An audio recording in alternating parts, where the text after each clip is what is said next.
ម៉ែក្មេករបស់ខ្ញុំពេលចូលឆ្នាំចិនហ្នឹងប្រហែលជាគាត់អបសុកគាត់រកបងប្អូនហើយគាត់នៅផ្ទះតែ2នាក់បងថ្លៃខ្ញុំហើយបងថ្លៃខ្ញុំក៏គាត់អត់សូវនៅផ្ទះជាប់ដែរពេលថ្ងៃអីអញ្ចឹងទៅគាត់ដើរទៅនេះទៅនោះអីអញ្ចឹងណាអញ្ចឹងម៉ែក្មេករបស់ខ្ញុំគាត់នៅផ្ទះម្នាក់ឯងអត់មានអ្នកប្រូកប្រាជ្ញជាមួយធ្លាប់តែរួចឆ្នាំពេលចូលឆ្នាំចិនអញ្ចឹងអ៊ូអមានកូនចៅជួបជុំគ្នាប៉ុន្តែឆ្នាំនេះគាត់ស្ងាត់ហើយបងប្អូនថ្លៃខ្ញុំវិញមុនថ្ងៃចូលឆ្នាំចិនមួយថ្ងៃហ្នឹងគាត់ទៅដែរគាត់ទៅពេលព្រឹកហើយពេលល្ងាចគាត់ត្រឡប់ទៅផ្ទះគាត់វិញរហូតទាល់តែដល់ថ្ងៃចូលឆ្នាំចិនហើយបានគាត់ទៅលេងម្សាទៀតរួចចន្លោះពេលចូលឆ្នាំចិន2ថ្ងៃ3ថ្ងៃហ្នឹងគឺគាត់ត្រូវនៅចូលឆ្នាំចិននៅផ្ទះគាត់ដែរជាធម្មតានៅនេះពេលដែលចូលឆ្នាំចិនអញ្ចឹងខ្ញុំឃើញគឺបងប្អូនខាងម៉ែក្មេកខ្ញុំថ្ងៃដែលចូលឆ្នាំចិនហ្មងគឺគេអត់ដើរទៅណាទេគេនៅផ្ទះរៀងខ្លួនរហូតដល់ថ្ងៃចូលឆ្នាំចិនហើយចាប់ផ្ដើមមានបងប្អូនសាច់ញាតិអីមកជួបជុំគ្នាហូបបាយជុំគ្នាអីអញ្ចឹងទៅហើយទៅលេងម្ដងម្នាក់ពេលខ្លះម៉ែក្មេកខ្ញុំក៏ទៅលេងបងប្អូនគាត់ពេលខ្លះក៏បងប្អូនគាត់មកលេងអីអញ្ចឹងទៅតែអានេះគឺខ្ញុំនិយាយសម្រាប់តែគ្រួសារបងប្អូនសាច់ញាតិរបស់ម៉ែក្មេកខ្ញុំទេសម្រាប់គ្រួសារអ្នកផ្សេងអានឹងគឺខ្ញុំអត់ដឹងទេហើយពីម្សិលមិញថ្ងៃចូលឆ្នាំចិនថ្ងៃទី2ហ្នឹងពេលថ្ងៃម៉ែក្មេករបស់ខ្ញុំគាត់បានទេមកប្តីខ្ញុំហើយគាត់ប្រាប់ថាគាត់នឹកចៅអីអញ្ចឹងទៅរាល់ដងជាធម្មតាគាត់អត់ដែរទេមកទេមានតែប្តីខ្ញុំទេដែលទេទៅគាត់ព្រោះអីមួយថ្ងៃគឺដឹងតែទេទៅគាត់ម្ដងហើយឲ្យគាត់និយាយជាមួយចៅអញ្ចឹងណាប៉ុន្តែចម្លែកអីពីម្សិលមិញហ្នឹងអត់ទាន់ដល់ម៉ោងត្រូវទេទៅគាត់ទេប៉ុន្តែគាត់ទេមករកយើងមកហើយសួររកខ្ញុំសួររកអូនអីអញ្ចឹងណាប៉ុន្តែពេលដែលគាត់ទេមកហ្នឹងគឺអូនដេកហើយពេលដែលគាត់ទេមកពួកខ្ញុំហ្នឹងគឺគាត់នៅផ្ទះតែម្នាក់ឯងទេបងប្អូននៃគាត់អង្គុយនៅក្នុងបន្ទប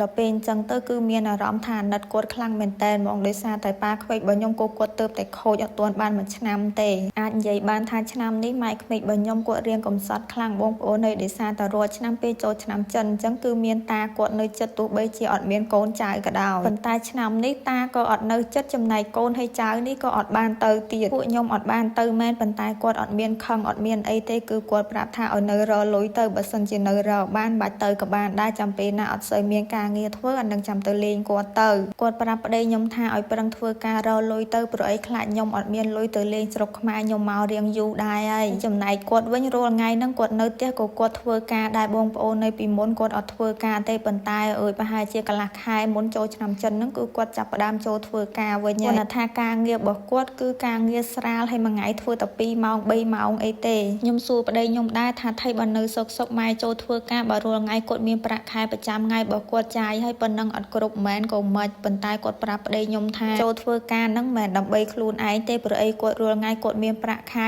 ហើយគាត់ក៏អត់សូវចាយអីដែរប៉ុន្តែគាត់ចូលធ្វើការហ្នឹងដើម្បីជួយរកលុយពួកខ្ញុំខ្លាចពួកខ្ញុំអត់មានលុយទៅលេងស្រុកខ្មែរខ្ញុំគ្រាន់តែលឺអញ្ចឹងហើយខ្ញុំមានអារម្មណ៍ថាជាតិហ្នឹងខ្ញុំអត់ដឹងបានគាត់មកពីណាទៅសងម៉ែក្មេកខ្ញុំវិញឲ្យរួចទេឥឡូវហ្នឹងអាយុគាត់ក៏ច្រើនសុខភាពក៏អត់សូវរឹងមាំដូចមុនដែរប៉ុន្តែគាត់អត់ព្រមសម្រាកទេគិតពីពួកខ្ញុំខ្លាចពួកខ្ញុំនឹងអត់រកលុយអត់សូវបានខ្លាចខ្ញុំអត់បានទៅលេងស្រុកខ្មែរព្រោះអីខ្ញុំមករៀងយូរដែរហើយសម្រាប់ខ្ញុំវិញឥឡូវហ្នឹងទោះបីជាខ្ញុំនឹកស្រុកចង់ទៅផ្ទះប៉ុណ្ណាក៏ដោយតែនៅពេលដែលឮថាម៉ែក្មេកខំប្រឹងទៅធ្វើការយកលុយដើម្បីឲ្យពួកខ្ញុំទៅគឺខ្ញុំលែងចង់ទៅឯងបងប្អូនខ្ញុំប្រាប់ប្តីខ្ញុំថាមិនបាច់យកលុយពីម៉ែទេលុយដែលគាត់ធ្វើការបានហ្នឹងដាក់ចូលកងរបស់គាត់ទុកទៅហើយសម្រាប់ខ្ញុំពេលណាដែលពួកយើងអាចមានសមត្ថភាពរកលុយសល់បន្តិចអានឹងចាំទៅក៏អត់អីដែរព្រោះខ្ញុំអត់ចង់ដើម្បីតែខ្លួនឯងចង់ឲ្យខ្លួនឯងសប្បាយចិត្តបានទៅលេងស្រុកប៉ុន្តែមានមនុស្សចាស់ម្នាក់មករ៉ាប់រងជំនួសខ្ញុំទេតែរាល់ថ្ងៃគាត់ស្រឡាញ់ខ្ញុំយកចិត្តទុកដាក់ជាមួយខ្ញុំហ្នឹងតែប៉ុណ្្នឹងគឺខ្ញុំមានក្តីសុខហើយមិនបាច់ចាំជួយខ្ញុំអីច្រើនដល់ថ្នាក់ហ្នឹងពេកទេឲ្យគាត់គិតពីសុខភាពខ្លួនឯងខ្លះទៅហើយនៅក្នុងវីដេអូហ្នឹងកន្លែងខ្លះគឺខ្ញុំនិយាយទៅរៀងញ័រកន្លែងខ្លះក៏រៀងអ៊ូដើមកតិចឲ្យបងប្អូននៃដោយសារតែវាទប់អត់បានតែពេលខ្ញុំនឹកឃើញដល់រឿងម៉ែក្មេកខ្ញុំទៅធ្វើការដើម្បីយកលុយឲ្យខ្ញុំទៅលេងខ្មែរហ្នឹងគឺដឹងតែខ្ញុំយំហ្មងបើសិនជាគាត់នៅក្មេងនៅមានកម្លាំងមាំមួនអានឹងអត់សូវអីទេប៉ុន្តែម៉ែក្មេករបស់ខ្ញុំគឺគាត់អាយុច្រើនហើយសម្រាប់បងប្អូនដែលគាត់ធ្លាប់តាមដានវីដេអូរបស់ខ្ញុំគឺដឹងហើយម៉ែក្មេករបស់ខ្ញុំគឺគាត់ចាស់ហើយអាយុរបស់គាត់វិញ60ក្រាស់ចូលចិត្តហើយបងប្អូនហើយប៉ុន្តែរាល់ថ្ងៃនៅតែខំប្រឹងដើម្បីកូនហើយចៅទៀតខ្ញុំជាតិនេះអត់ដឹងថាទៅរកគុណមកពីណាយកទៅសងម៉ែក្មេកវិញឲ្យរួចទេដោយសារតែរាល់ថ្ងៃហ្នឹងគឺគាត់ល្អជាមួយខ្ញុំខ្លាំងមែនតើខ្ញុំមករស់នៅចិន2ឆ្នាំជាងហើយគាត់អត់ដែលសម្ដីធំដាក់ខ្ញុំសំបីតែមួយម៉ាត់មានតែជួយលួងលោមខ្ញុំថែមទៀត